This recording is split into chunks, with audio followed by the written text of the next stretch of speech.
Assalamualaikum warahmatullahi wabarakatuh. Alhamdulillah kembali bertemu dengan saya Hilbram Dunar. Tentunya kita dalam Tafsir Al-Misbah menemani Anda dimanapun Anda berada menunaikan ibadah puasa. Dan seperti biasa tentunya juga bersama Pak Quraish Shihab. Assalamualaikum Pak Quraish. Waalaikumsalam warahmatullahi wabarakatuh. Tamu kita pada kesempatan kali ini adalah Ardanaf. Da, apa kabar Da? Alhamdulillah walafiat, sehat walafiat. Terima kasih di tengah-tengah kesibukan konser mampir sebentar ke Tafsir Al-Misbah. Harus siraman rohani harus. Baik, kita akan membahas mengenai surah Al-Qasas. Ini akan dimulai dari ayat ke-76. Jadi ini menceritakan tentang karun ya, Pak Quraish ya. Bisa kita mulai. Ya, kita mau dengar harta karun itu dari mana asalnya. Baik, bismillahirrahmanirrahim. Kali ini kita berbicara, ayat kita ini berbicara tentang seorang manusia yang juga amat sangat angkuh karena kekayaannya. Kalau itu karena kekuasaannya, kekuasaan politik. Kalau ini karena kekayaannya. Nah, kita baca ayatnya sekarang. Ya. Tokoh itu oleh Al-Quran dinamai Qarun atau namanya Qarun. Sini dikatakan, A'udzubillahi minasyaitonirrajim.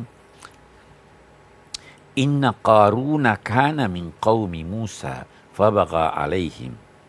Sesungguhnya Qarun itu adalah seorang dari kaum Nabi Musa. Kalau Fir'aun bukan kaumnya Nabi Musa, orang Mesir. Ya. Musa itu orang Yahudi, Bani Israel. Nah, Qarun ini dari kaumnya Nabi Musa. Bahkan di dalam sejarah ada dikatakan bahwa dia itu anak paman Nabi Musa.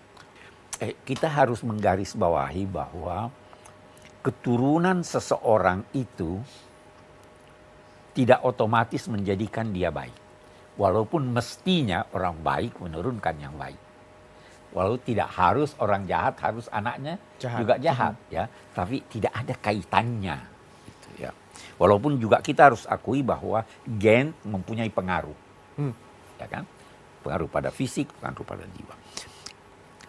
Tetapi Qarun yang kendati adalah dari kaum Musa, bahkan keluarga dekat Musa, fabagha alaihim, dia telah melampaui batas dan mengambil hak-hak kaumnya.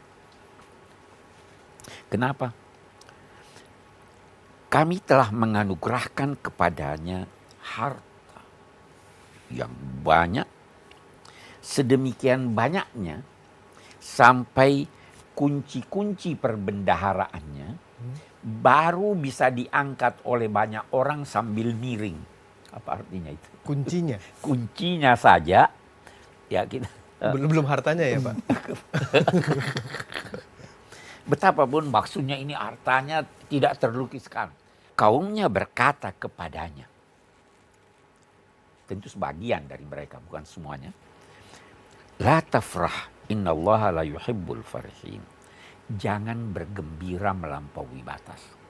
Kegembiraan yang melampaui batas bisa menjadikan orang lengah. Sama dengan kesedihan yang melampaui batas bisa menjadikan orang lengah, tidak dapat menguasai diri. La tafrah. Sesungguhnya Allah tidak senang kepada orang-orang yang bergembira melalui batas.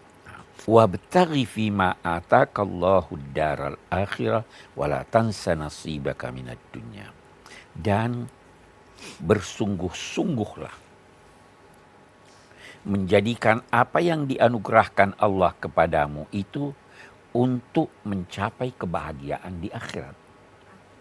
Tapi jangan tinggalkan bahagianmu dalam kenikmatan duniawi. Kita lihat. Jika Anda memperoleh nikmat, gunakan nikmat itu untuk tujuan hidup Anda. Ya kan? Tujuan hidup kita kemana? Akhir kehidupan kita kemana ini? Kepada Tuhan. Mau tidak mau semua akan mati. Nah, kalau demikian, nikmat yang Anda peroleh, hai Qarun, harta yang engkau peroleh, jadikan harta itu untuk atau engkau gunakan untuk mendapat kebahagiaan akhirat. Karena itu ada yang berkata begini, Kalau Anda punya uang, lantas akan berpergian, Anda bawa uang Anda atau Anda bawa kredit card? Bisa dua-duanya, Pak. Dua-duanya bisa. Nah, tapi yang lebih praktis sekarang. Kredit card. Kredit card. Ya toh? Oke. Anda mau ke akhirat, mau bawa mati uangnya, atau mau Anda titipkan pada orang untuk bawakan saya ke sana? Kalau Anda bersedekah, itu berarti Anda titipkan harta Anda pada orang itu, Anda tidak capek-capek bawa. Anda akan temukan di sana. Nah, itu sebabnya pesannya, jangan pernah meletakkan harta Anda di hati Anda. Letakkan di tangan Anda. Mudah keluar, kalau di hati itu banyak pertimbangan. Oke. Nah. Tapi kita lihat ayat kita ini, tapi itu bukan berarti bahwa semua kau punya kenikmatan, harta segala, kamu tujukan untuk akhirat. Jangan lupa, jangan tinggalkan bahagianmu di dunia. Mau pakaian yang indah, pakailah, tapi yang wajar. Mau jalan-jalan, pakailah, pergilah. Mau menikmati hidup, silahkanlah. Tapi jangan fokusnya ke sana. Jangan pernah beranggapan bahwa hanya di sini dan sekarang. Tetapi ada juga di sana dan nanti. Menarik kalau kita lihat bunyi ayat ini. Yang menyangkut tujuan kehidupan di akhirat itu berbentuk perintah. Berusahalah dengan sungguh-sungguh. Ya kan? Tetapi kalau menyangkut dunia, dia katakan jangan lupa. Nah, jangan lupa dalam arti jangan tinggalkan itu. Jangan lantas hanya pikir akhirat saja, ini saja. Nikmati juga dunia. Itu sebabnya Rabbana atina fid dunya hasanah wa fil akhirati hasanah. Kita dua-duanya mau. Jangan cuma satu mau. Kalau Anda hanya memperhatikan akhirat, tidak lupa dunia, Anda bisa jadi malaikat. Ya. Kalau hanya memperhatikan dunia, tidak akhirat, Anda jadi setan. Kita manusia. Ini. Ada orang-orang yang berkata begini, mengemukakan riwayat. Berbuatlah untuk duniamu seakan-akan engkau tidak akan mati. Dan berbuatlah akhiratmu seakan-akan engkau esok mati. Jadi dunia sama dengan akhirat ini. Ayat ini tidak berkata begitu. Dunia itu tidak sama dengan akhirat. Yang mana lebih bagus, dunia atau akhirat? Waduh, untuk mendapatkan akhirat harus baik di dunia. Harus baik di dunia, ya kan? Iya. Nah, Akhirat. tetapi nikmat dunia itu lebih bagus dari nikmat akhirat. Tidak. Nah, akhirat lebih bagus. Iya. Jadi jangan berkata sama dunia dan akhirat. Nikmatnya lebih kekal. Nikmatnya tidak mengakibatkan kekeruhan pada jiwa Anda. Iya. Nikmat dunia bisa menjadi bencana buat seseorang, ya kan? Jadi tidak sama. Yang penting usaha sebanyak mungkin di dunia, tapi gunakan hasil usaha itu untuk tujuan Anda di akhirat. Wa ahsin kama ahsanallahu ilaik. Ahsin. Iya, baik Pak Quraisy, kita tahan dulu sampai di situ ya, sampai di ahsin itu lalu maksudnya apa? Jangan kemana-mana, kami akan segera kembali tentunya dalam tafsir Al-Misbah. Ayat ini berkata keluar ala di atas. Mengapa di atas? Dia ingin menggambarkan atau memberi kesan bahwa dia keluar itu sudah sangat angkuh, seakan-akan dia berada di atas kaum.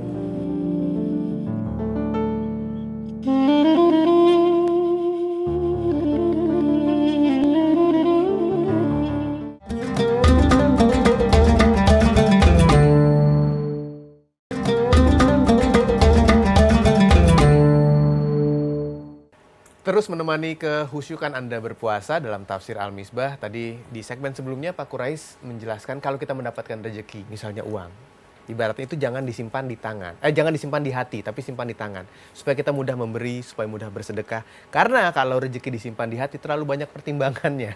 Nanti nggak keluar-keluar, disimpan sendiri. Dan Pak Quraisy juga mengatakan tadi mengenai ahsin, Pak. Apa itu ahsin?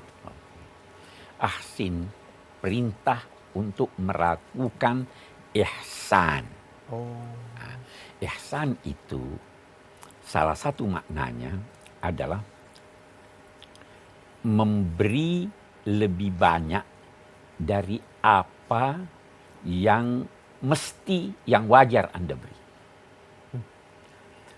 Menuntut lebih sedikit dari hak Anda. Memberi lebih banyak dari kewajiban Anda. Hebat nggak ini? Ahsin, baru dikatakan kama ahsanallahu ilaik.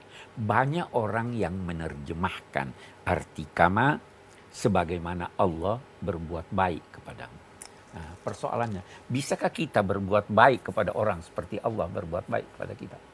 Tidak mungkin. Karena itu jangan artikan kama sebagaimana Allah. Tetapi disebabkan karena Allah berbuat baik kepadamu. Hidup ini orang berkata take and give.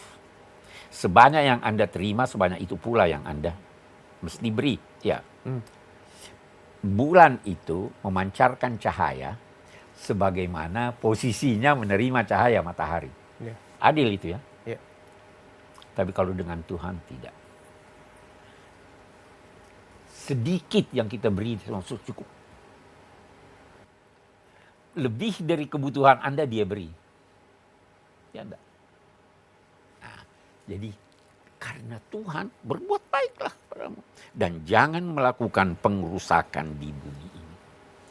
Pengerusakan itu artinya melakukan aktivitas yang mengurangi nilai atau fungsi sesuatu. Anda merusak. Kursi ini punya 4 kaki. Kalau saya potong 1 kakinya, merusak atau tidak? Merusak. Karena fungsinya tidak berubah. ya kan? Jangan melakukan pengerusakan di bumi. Sungguhnya Allah tidak menyukai orang-orang yang tidak menyukai para perusak. Apa jawabannya? Qarun apa jawabannya? Oh, tidak lain. Harta ini kuperoleh karena pengetahuanku. Benarkah harta diperoleh berdasar pengetahuan? Dari Allah, tapi Banyak profesor di bidang ekonomi miskin. iya. Banyak orang tidak terpelajar kaya. Bisa. Apa karena pengetahuan? Belum tentu ya. Dari Allah. Allah yang memberi rezeki. Jadi jangan berkata ini pengetahuan saya. Itu keangkuhan. Mesti ada ini saya peroleh atas bantuan Allah. Saya usaha, tetapi usaha saya belum tentu berhasil kalau tidak. Nah, ini dia angkuh skala. Innama utituhu ala ilmin min indi, baru dikatakan, tidakkah dia mengetahui bahwa dia telah angkuh dengan keuangannya ini, dengan uangnya ini, padahal Allah telah membinasakan sekian banyak orang sebelum dia yang jauh lebih kaya, jauh lebih kuat, jauh lebih banyak pengikutnya daripada dia. Jangan pernah angkuh dengan hartamu. Padahal harta benda itu harus memiliki fungsi sosial. Zakat, sedekah. Kan keberhasilan seseorang dalam usahanya bukan hanya dia, tapi ada keterlibatan orang lain dong. Qarun selanjutnya, maka lalu fakharaja ala qaumihi fi zinatihi. Ini menarik, ini redaksi Al-Quran itu setiap kata pada tempatnya dan mengandung makna. Saya mau beri contoh. Dia keluar ke atau di atas. Ke. Nah, kalau saya berkata dia keluar di atas, salah dalam bahasa. Keluar di atas. Keluar, ya, tapi ayat ini berkata keluar ala di atas. Mengapa di atas? Dia ingin menggambarkan atau memberi kesan bahwa dia keluar itu sudah sangat angkuh, seakan-akan dia berada di atas kaum. Oh. Angkuh kan? Iya. Ini kamu di bawah, saya di atas. Nah, baru dikatakan fi zinatihi, di dalam hiasannya. Kok berada di atas dan di dalam hiasannya? Saya mungkin kalau akan sekarang ini keluar pakai mobil. Dia berada di mobilnya. Mobil kan hiasan. Dia keluar di atas kaumnya, di dalam hiasannya. Semua hiasannya dia bawa serta. Lencananya, bajunya yang bagus, angkuh. Padahal mestinya dia menyesuaikan diri. Maka berkatalah orang-orang yang hanya menghendaki kenikmatan hidup dunia, aduhai, semoga kami juga mendapatkan seperti apa yang didapat oleh Qarun. Sampai sekarang masih ada yang begitu kan? Iya. Adapun orang-orang yang mempunyai pengetahuan, mereka berkata, sungguh aneh kamu. Sesungguhnya anugerah Allah itu, ganjaran dari Allah itu jauh lebih baik bagi yang beramal soleh dan sabar. Tapi itu tidak dapat diperoleh kecuali oleh mereka yang sabar. Maka apa yang terjadi? Maka bagi Qarun kami tenggelamkan dia dan rumahnya, sehingga semua kekayaannya, sehingga dia terpendam di dalam tanah dengan harta bendanya. Nah, itu sebabnya kalau orang menemukan harta, dikatakan Harta menemukan karun. itu sebagian dari harta karun itu. Baik, kita break dulu sebentar. Jadi tadi makanya disebut harta karun, hartanya si karun Tapi gitu itu ya. hartanya karun. Ibaratnya seperti itu. Baik, kami akan segera kembali. Jangan kemana-mana, tentunya terus bersama kami dalam Tafsir Al-Misbah. Tidak dianjurkan untuk orang yang kuat mencium Hajar Aswad kalau kekuatannya itu menjadikan orang lain senggol sampai sakit dan lain sebagainya.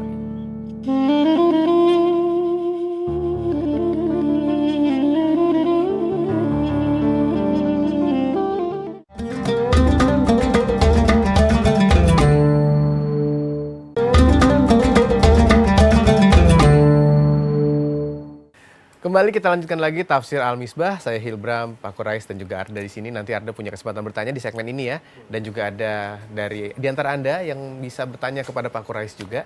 Mudah-mudahan mewakili pertanyaan-pertanyaan lain untuk Anda yang tidak sempat hadir ke studio. Tapi sebelumnya Pak Quraish ingin melanjutkan terlebih dahulu lagi sedikit. Iya, Bapak. jadi ayat kita ini ayat 81 itu menggambarkan bahwa akhirnya ditenggelam, terjadi longsor lah atau apalah begitu ya, tenggelam dia, hartanya, rumahnya, segala miliknya, dan tidak ada yang dapat menolongnya. Maka orang-orang yang kemarin berkata, waduh, mudah-mudahan saya seperti itu, apa katanya sekarang? Untunglah saya tidak menjadi seperti asbahal ladzina tamannaw makanahu bil amsi yaquluna, wai, sungguh heran, sungguh takjub sikap Tuhan, sikap ini. Sungguhnya Tuhanlah yang melapangkan rezeki untuk siapa yang dikehendaki, dan dia juga yang mempersempit. Tentu atas hikmah Tuhan dalam memperpanjang. Ada orang yang jadi baik kalau rezekinya sempit. Ada orang jadi jahat kalau rezekinya luas, ya kan? Semua diberi sesuai dengan potensinya dan hikmah Tuhan. Jangan pernah berkata kalau rezeki Anda, kekayaan Anda banyak, itu tanda cinta Tuhan kepada Anda. Jangan pernah beranggapan bahwa kalau hidup Anda pas-pasan, itu tanda Tuhan benci Anda. Tidak ada kaitannya. Akhirnya dinyatakan bahwa demikianlah negeri akhirat itu Allah jadikan untuk orang-orang yang tidak menghendaki keangkuhan di permukaan bumi ini, tidak menghendaki pengrusakan, dan akibat dampak baik dari kehidupan ini adalah bagi orang-orang yang bertakwa. Siapa yang datang membawa kebajikan, dia akan memperoleh lebih baik dari itu. Dan siapa yang datang membawa keburukan, maka dia tidak akan diberi balasan kecuali setimpal dengan kesalahannya. Kalau kebaikan berlipat ganda Anda dapat. Kalau keburukan, Tuhan hanya membalas kalau dia membalas. Bisa jadi dia tidak balas. Dia balas setimpal dengan kesalahan. Saya kira itu ayat kita. Baik, terima kasih Pak Quraish. Lanjut, silakan Anda yang sudah menyimpan pertanyaan buat Pak Quraish. Ya, berhubungan dengan masih menyangkut tentang tema rezeki nih. Rezeki itu bukan hanya tentang nominal, tentang uang, kesetiaan menurut saya, terus kesehatan, pola pikir yang baik pun juga rezeki. Betul. Nah, saya punya pengalaman Pak Quraish, mohon ditanggapin. Jadi ketika waktu umroh, sunnah Nabi mengajarkan untuk mencium hajar aswad waktu itu. Saya waktu ketika sholat di depan Ka'bah gitu, saya sambil nangis gitu.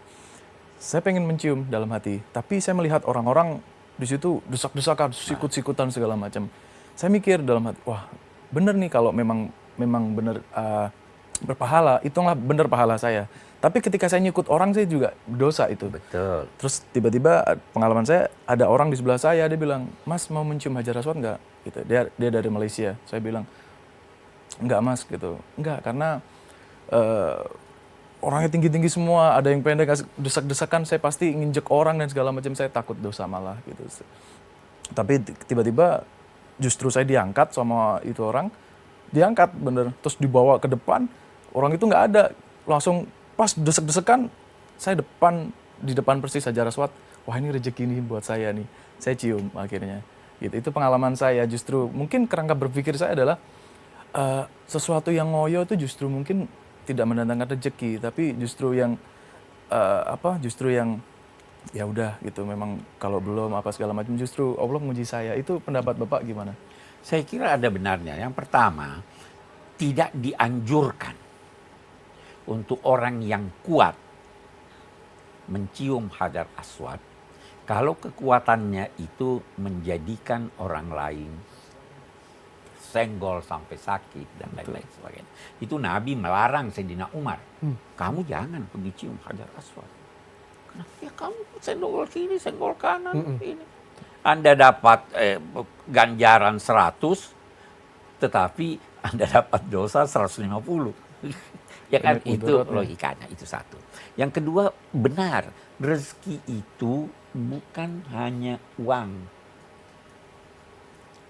Karena itu bisa jadi ada seorang mendapat gaji 25 juta sebulan, seorang dapat gaji 10 juta, bisa jadi yang 10 juta lebih banyak rezekinya dari yang 25. Karena dia tidak mendapatkan ketenangan hati.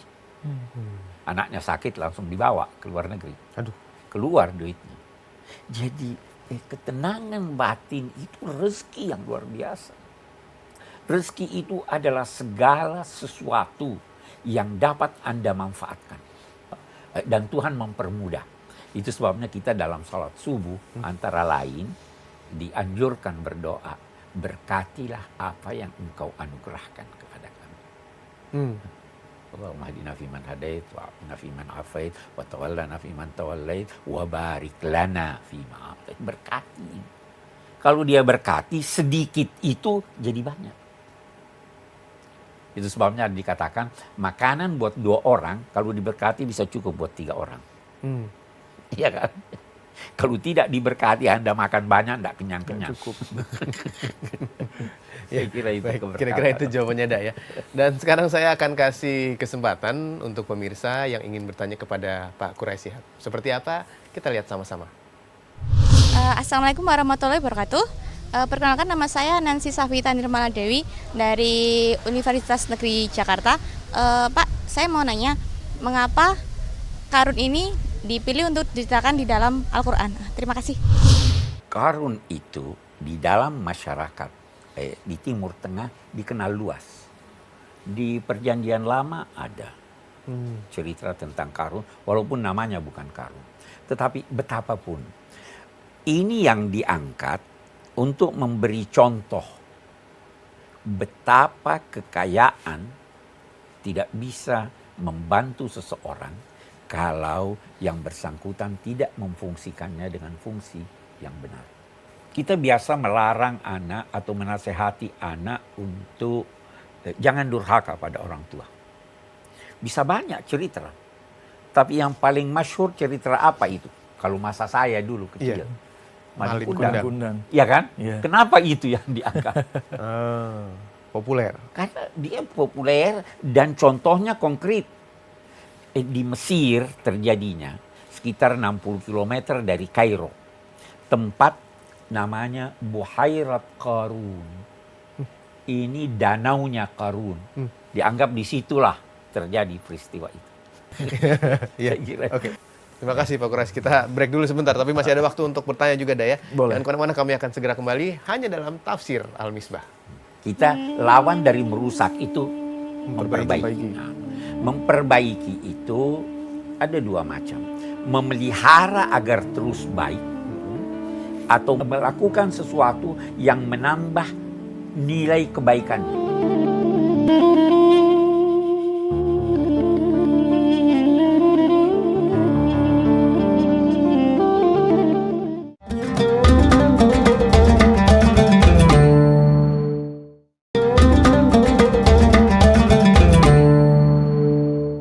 Terus menemani Anda menikmati indahnya ibadah puasa, kembali kami lanjutkan lagi Tafsir Al-Misbah. Arda masih punya pertanyaan buat Pak Quraisy, silahkan.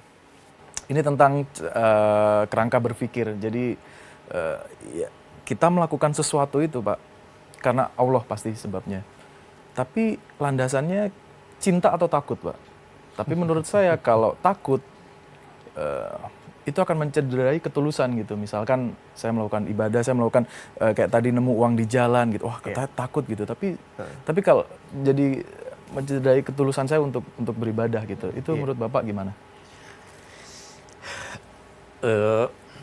Belum tentu. Belum tentu. Memang dalam konteks ibadah itu ada 3 peringkat.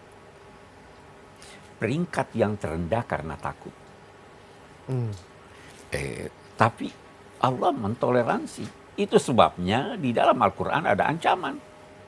Dan kita bisa berkata bahwa dorongan yang terbesar dan terbanyak untuk beribadah itu karena takut masuk neraka. Ya kan? Iya. Nah, oke deh. Ada yang lebih tinggi dari itu. Bukan takut, tapi mengharap sorga. Kalau Ibnu Sina berkata yang takut itu hubungannya dengan Tuhan seperti hubungan hamba dengan tuannya. Dia baru bekerja kalau takut. Ya. Tetapi kalau mengharap sorga itu pebisnis. Ya kan? Kalkulasi. Ya, dia mau kalau ada untung. Imbalan. Tapi boleh-boleh aja. Mari kita berbisnis dengan Tuhan. Kenapa tidak? Ya. Al-Quran berkata, maukah engkau kutunjukkan perniagaan yang tidak ada ruginya?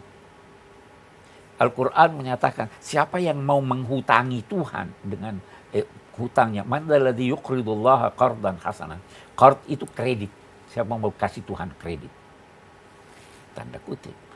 Beri orang miskin, saya yang bayar kamu, kata Tuhan. Bunganya ada. Keuntungannya ada. Itu bisnis. Ya kan? Nah, tapi ada karena cinta. Itu seperti hubungan orang tua, seperti hubungan ibu dengan anaknya. Ada perhitungan untung? Tidak ada. Ada perhitungan takut? Tidak ada. Ini yang paling tinggi. Tidak semua orang bisa begitu. Oke. Ya, baik. Kira-kira begitu jawabannya, Daya. Itu saya rasa banyak sekali memberikan inspirasi kepada Anda yang tadi mendengar pertanyaannya Arda, mungkin mewakili pertanyaan Anda. Tapi ada juga yang ingin langsung bertanya pada Pak Quraisy Shihab. Kita lihat sama-sama. Assalamualaikum warahmatullahi wabarakatuh. Sama saya Muhammad Rifa dari Tangerang. Pak Quraisy, saya ingin bertanya, Allah itu kan tidak suka dengan orang-orang yang melakukan kerusakan di muka bumi. Nah, sementara ada sebagian orang yang melakukan kerusakan di muka bumi. Seperti contohnya pembakaran hutan. Nah, sementara dia melakukan itu dengan atau tujuannya untuk mencari nafkah. Itu bagaimana, Pak? Terima kasih. Wassalamualaikum warahmatullahi wabarakatuh. Saya mau bertanya. Ya. Merusak itu dibenarkan atau tidak? Tidak. Tidak. Tidak dibenarkan. Mencuri dibenarkan atau tidak? Tidak. Tidak. Kalau ada satu orang mau mengambil profesi sebagai pencuri untuk menghidupi keluarganya, boleh enggak? Enggak Boleh. boleh. Kenapa tidak boleh? Karena itu salah satu bentuk pengerusakan. Semakin besar dampak buruk dari suatu kegiatan, semakin besar dosanya dan semakin tegas larangannya. Sekarang membakar hutan. Berdampak buruk atau tidak? Iya, Sangat. Oke. Luas atau kecil? luas. Luas. Jadi jangan berkata bahwa saya mau dapat rezeki melalui sesuatu yang haram. Tujuan itu tidak menghalalkan cara. Ya, jadi nggak boleh ya. Tidak boleh dong.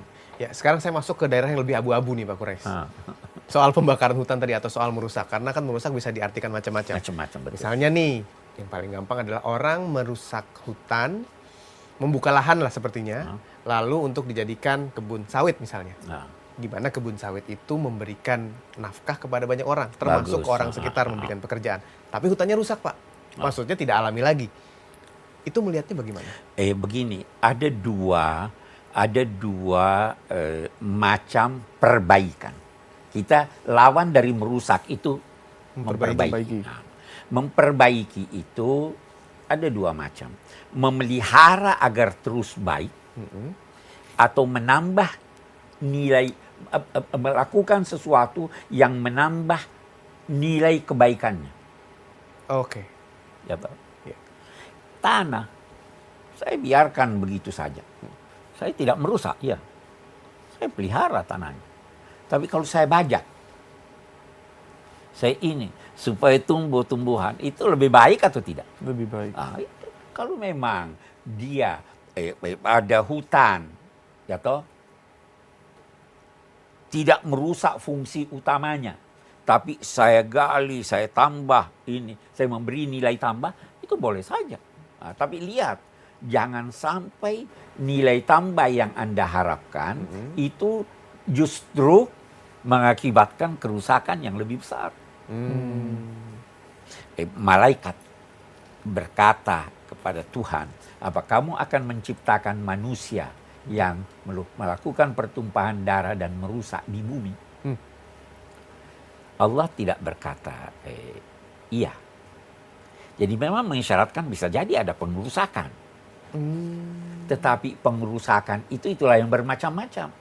Anda jika melakukan percobaan untuk mendapatkan sesuatu penemuan baru, bisa jadi ada pengerusakan toh. Ya, tetapi tujuannya itu tadi untuk mendapat sesuatu yang lebih baik. Tadi dihubungkan dengan di mana Pak Quraisy mengatakan bahwa di dunia ini kita harus bekerja di dunia, tidak melupakan dunia untuk mendapatkan akhirat. Begitupun sebaliknya. Ini bisa dikasih lihat Pak, atau mungkin diperjelas persentasenya bagaimana, mengimbanginya bagaimana supaya nggak salah. Iya.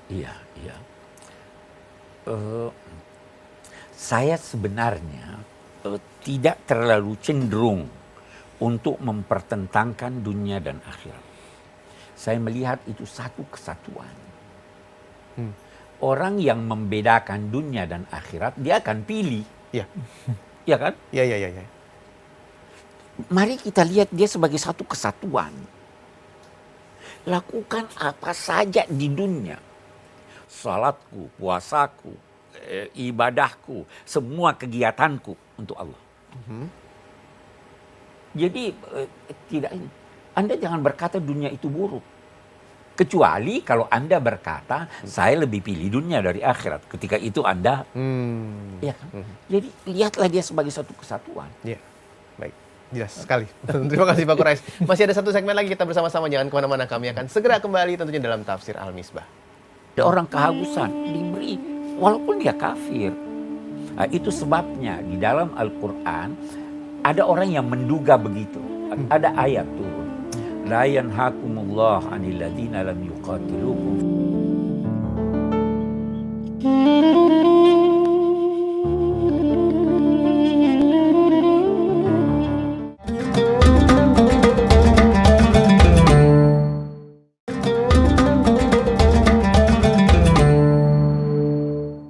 Kita lanjutkan lagi segmen terakhir pada Tafsir Al-Misbah di episode kali ini. Masih saya Hilbram, Pak Quraisy dan juga Arda.